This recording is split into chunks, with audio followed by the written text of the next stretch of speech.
What is up, everyone? It's Thomas with Real Broker here in St. Augustine, Florida, coming at you live every Wednesday at 8 p.m., going over the market stats, the news you need to know about, everything about buying, selling, or investing here in Northeastern Florida.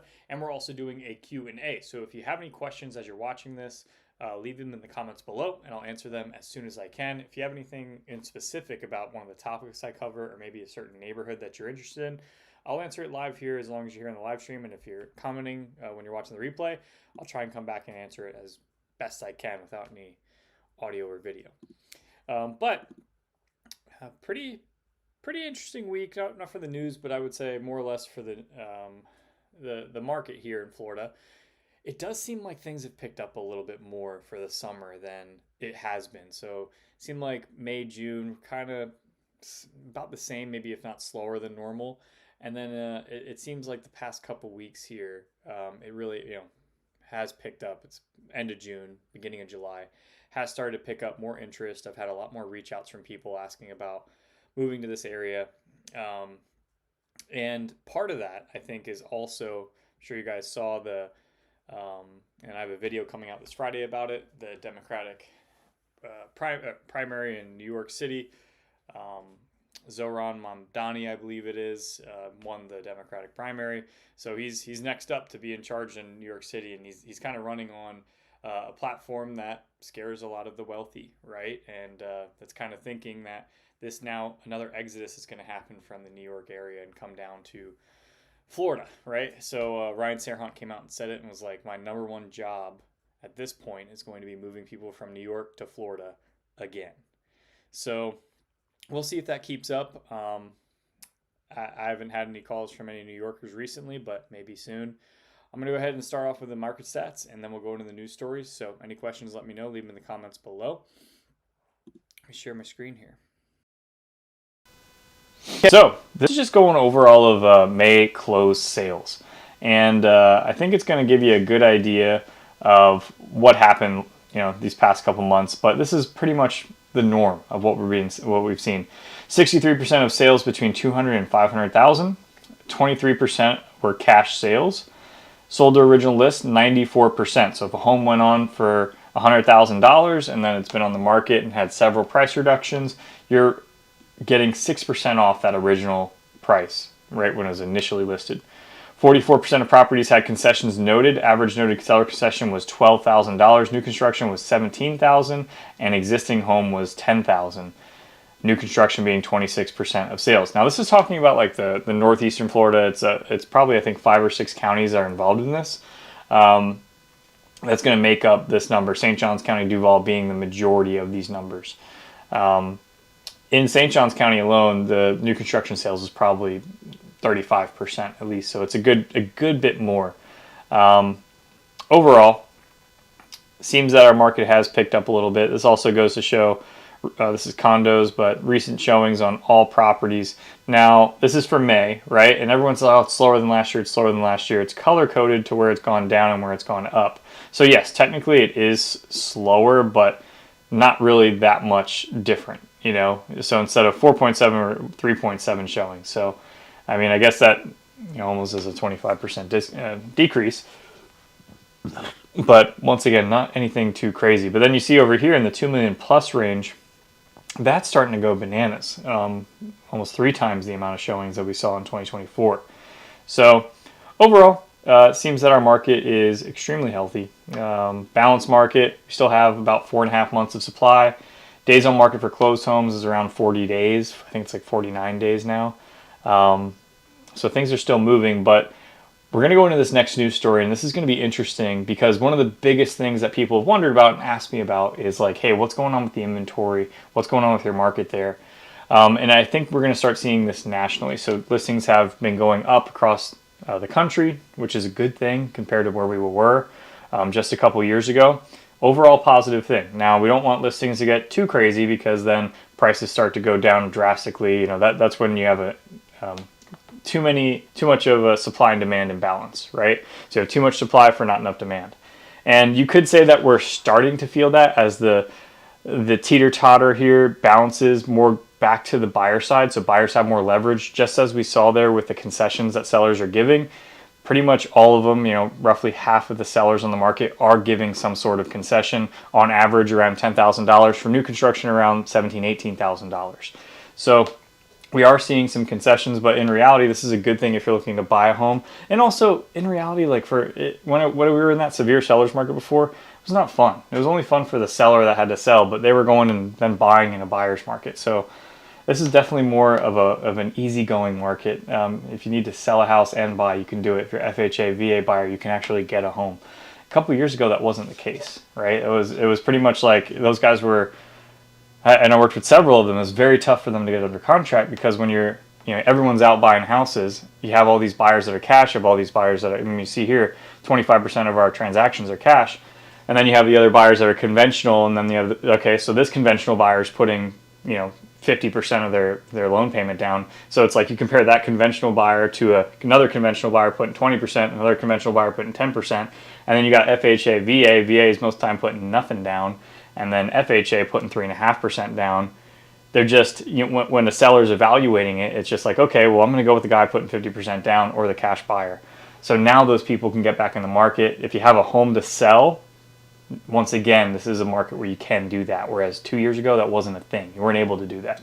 So overall, Kevin, is a 23% cash a normal percentage for St. Augustine?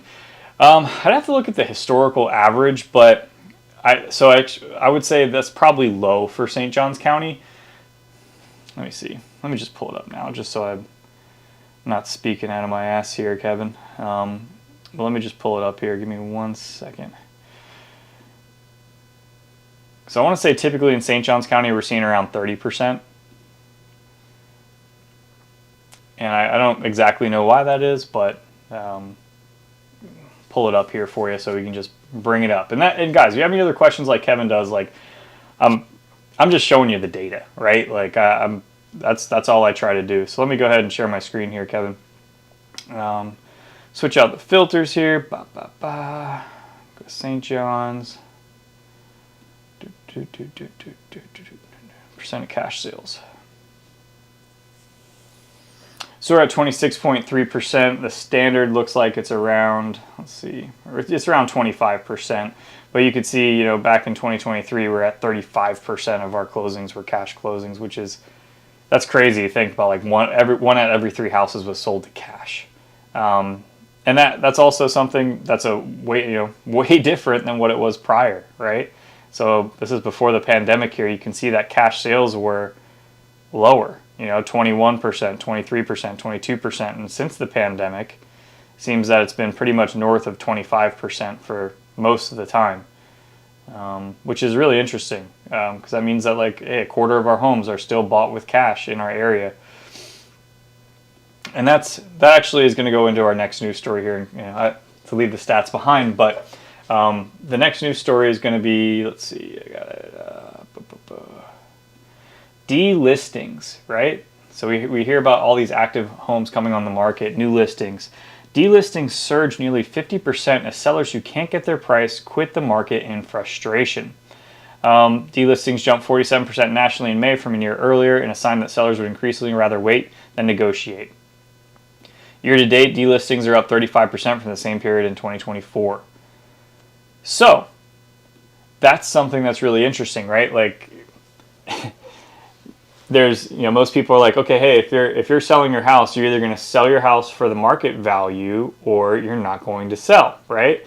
And that's going to lead to listings piling up, going to lead to price decreases. And this is where people are like, hey, we have so much inventory on the market is bound to crash, right? And in reality, we do have more inventory than we did, but we're not in like a crisis level of inventory just yet. But what's happening is people are deciding like, hey, I can't get my number. I'm just going to pull my home off the market. We've had that happen personally just recently where a seller was like, hey, listen, we're not getting what we want. We're just going to take the home off the market. We're going to make it a vacation rental for ourselves, and we'll just come back. Because at the end of the day, they bought it cash, right? So they don't necessarily need to sell unless they want to pull that money back out. So we just covered how many cash sales are happening, or roughly a quarter of our market. Back in 2022, it was 33% or 35% of our market. So 1 out of 3 houses was bought with cash back then. Aside from that, anyone that had a house prior to 2021 and 2022 had refinanced probably when that interest rate low came, right? So when interest rates hit that 3-4%, some people are getting 2.5% loans. I was talking to a guy at a July 4th party this past week that has a 2.65% interest rate, and he bought in a new construction community over here called Entrada. He's never selling that house. Like, there's no, and advisably, like, if you're asking me, like, what should I do? I'd say, hey, if you can make this a rental and then buy your next house, do it, because you're not ever going to get this interest rate again. So there's so many people that have, one, a whole bunch of equity in their homes, because there's tons of people that owned homes before 2021 and 2022 when we really saw price increases here, but also their payment is next to nothing because they're refinanced at a super low mortgage rate back in 2021, 2022. So really the only people that you could potentially worry about, not being able, maybe getting foreclosed on, delinquencies, would be people that would be like in 2022, 2023, 2024 that bought at a 7% interest rate at really where the markets remain flat. Hasn't really changed too much. So I went on a tangent there. I shouldn't have done that. But just long story short, Kevin, 25% for cash. Sorry about that. Any other questions, just like Kevin here, let me know. We'll head on to the next news story. Let's go here. It seems like we're all out of order here. Okay, this is part of the video I have coming out. Luxury real estate brokers say New York's wealthy are looking to flee after Zohran Mamdani's primary win. And that's something that, in all reality, I don't think it's going to be like a mass exodus of people moving here. COVID restrictions, I think, brought a mass exodus of people leaving their state and how they ran things. Where I think this is just going to be like, hey, maybe a couple people trickle in. If anyone does, I think it's going to be middle class and upper middle class people that are just like, hey, I'm trying to raise a family. I can't do that in New York if the crime is bad, and it's become this place that they think it's going to be. Who knows? Who knows what happens, guys? Right? Maybe it becomes a utopia. Who freaking knows? But either way, that wasn't the news story I wanted to show you.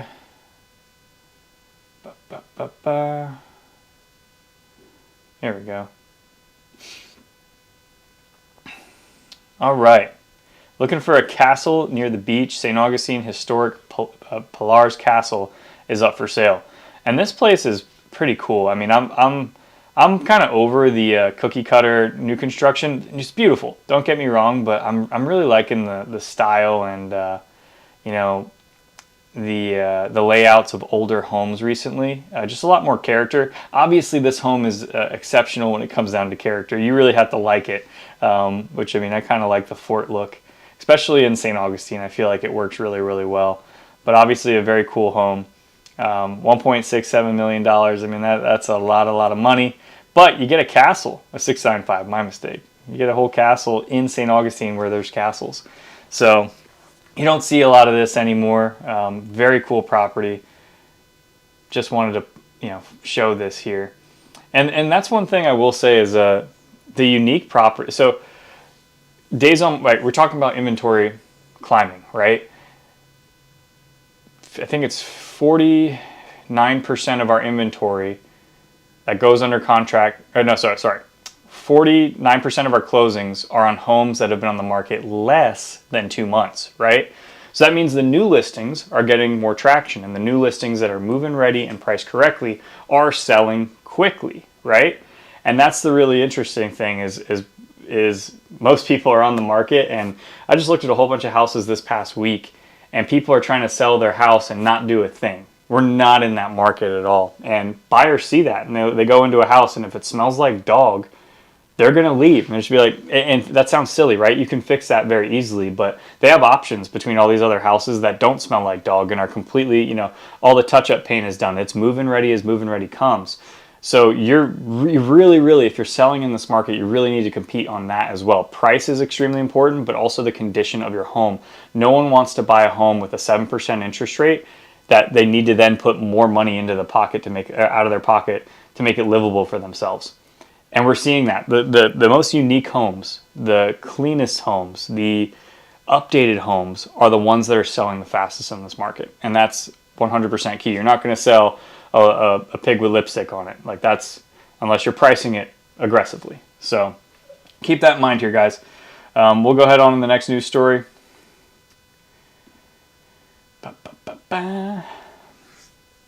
Okay, St. Augustine Amphitheater Limelight launched Black Box Sessions. Can't talk today. Composer and vocalist Ben Soley will be the first featured act in the new Black Box Sessions series. So, this is going to be a new concert series designed to showcase celebrated artists in a close-up, immersive setting. The series will debut with the Kentucky cellist, composer, and vocalist on Tuesday, October 21st, with 2 performances at 6:30 p.m. and 9 p.m. at the Limelight Theater's Matuza Black Box Theater. Now available at limelighttheater.org. So, I just had a conversation with someone looking to move here from California, and one of the things they were looking for is like we really are into like the local performer, like art scene, food scene, kind of small business, all that kind of stuff. And that's one thing that St. Augustine can say that we've got. We really do support our local musical acts as well as our local food vendors and whether a food truck or a restaurant. We have some really great small local businesses, local restaurants. And yeah, I think that's one thing that St. Augustine versus many other places in Florida still has that small town vibe where, and many people would argue that it doesn't compared to what it was, right? But I still believe when you're looking on a grand scale, it still does. But that's one of the cool things about this area is that there's so much to do. And maybe you got to go out and search a little bit, but every day there's something going on. So there's something for everybody. All right, on to the next news story here, guys. Let's go.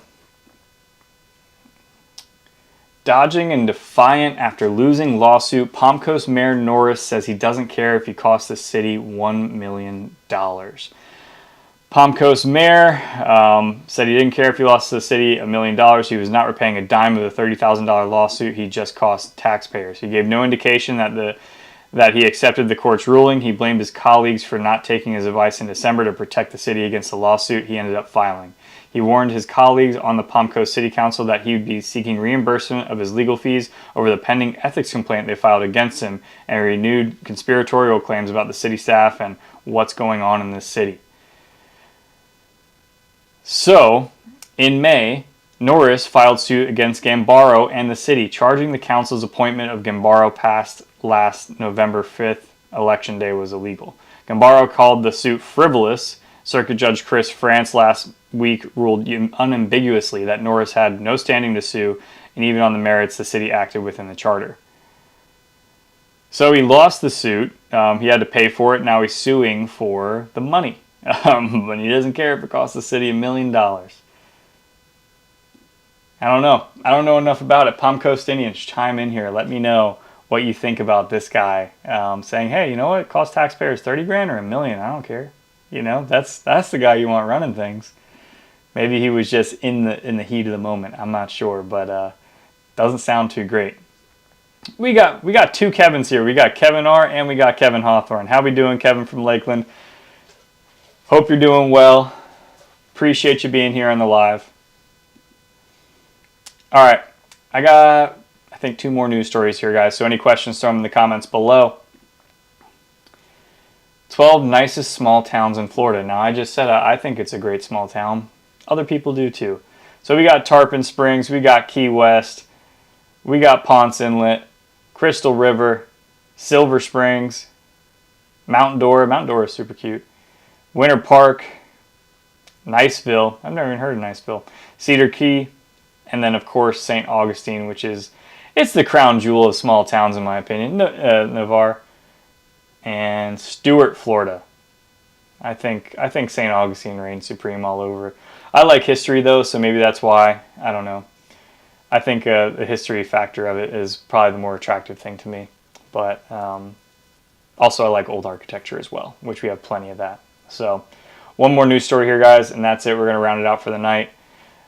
St. Augustine Black History Museum moves closer to reality with a $1 million grant from the state.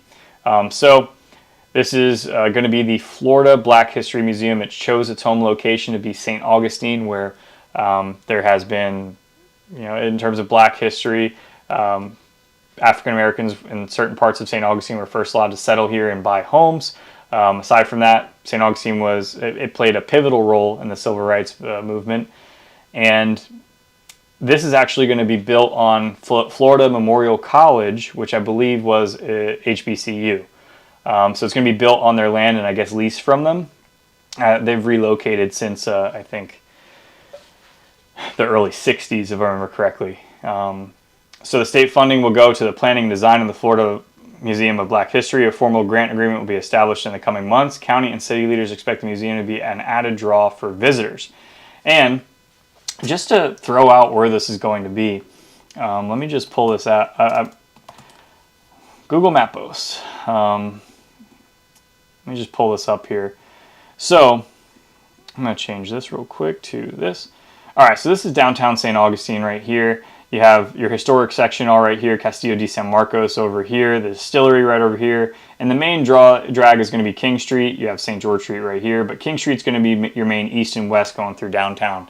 Now, when you get over US 1, you're now in the West King area. I live here in the West King area. I think it's great. I'm only a mile from downtown St. Augustine. I don't deal with nearly all the tourism and problems that downtown St. Augustine has. And it's actually affordable to live over here, and you're only a couple minutes to downtown, you're a couple minutes to the beach, and they're doing a lot of activity in the West King area. Excuse me, sorry. So, talking about building a parking garage over here. All the businesses over here have really pretty much reinvented themselves and has made the West King area now like a cool place to hang out. But they're talking about putting the Florida Memorial College, the Florida Black History Museum right here at this corner of just across Collier, Blocker, Puryear Park, which they've actually just put a whole bunch of money into that park as well. It's really nice. Right across the street from that, the firehouse is right here. So if you're familiar with North Holmes Boulevard in West King, this area here, which is just, I can pull up the satellite, it's been nothing for a long time. And as you can see, it's just overgrown trees. But, and let's see if it'll pull up on the map. It may not be updated yet. But one other thing is that Martin Luther King obviously came to St. Augustine during the Civil Rights era. And when he stayed in the house there, he actually got shot at while he was in the house. That was over on Anastasia Island, I believe. They've since lifted the home and moved it right over here inside the park.